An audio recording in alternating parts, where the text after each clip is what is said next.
সামাজিক যোগাযোগ মাধ্যম যেন আজ আর শুধু যোগাযোগের মাধ্যম নয়, কখনো কখনো তা হয়ে উঠেছে হেনস্থা ও নির্যাতনের জায়গা।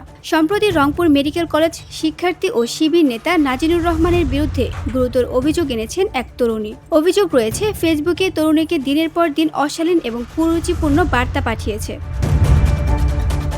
তরুণীর ভাষ্য অনুযায়ী প্রথম থেকেই তিনি শান্তভাবে বারবার অনুরোধ করেছিলেন যেন এমন বার্তা না পাঠানো হয়, কিন্তু সব অনুরোধ উপেক্ষা করে ওই ব্যক্তি চালিয়ে যান যৌন হয়রানিমূলক বার্তা পাঠানো। এক পর্যায়ে গত পরশু রাতে পরিস্থিতি আরও ভয়াবহ রূপ নেয়, যখন ওই তরুণীকে পাঠানো হয় একের পর এক নোংরা এবং অপমানজনক মেসেজ।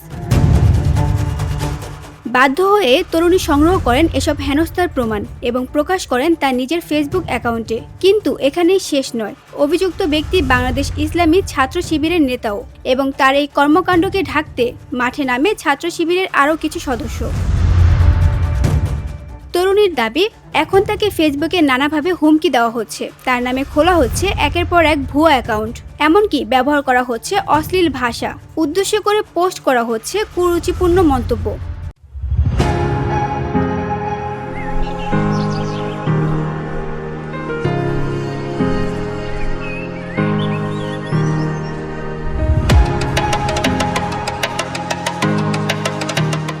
তরুণীর কাছে রয়েছে সকল কথোপকথনের স্ক্রিনশট এবং প্রমাণ, যা তিনি প্রয়োজন হলে আইন শৃঙ্খলা বাহিনীর কাছেও তুলে দিতে প্রস্তুত। তিনি বলছেন, আমার সঙ্গে যে অন্যায় হয়েছে আমি তার সুষ্ঠু বিচার চাই।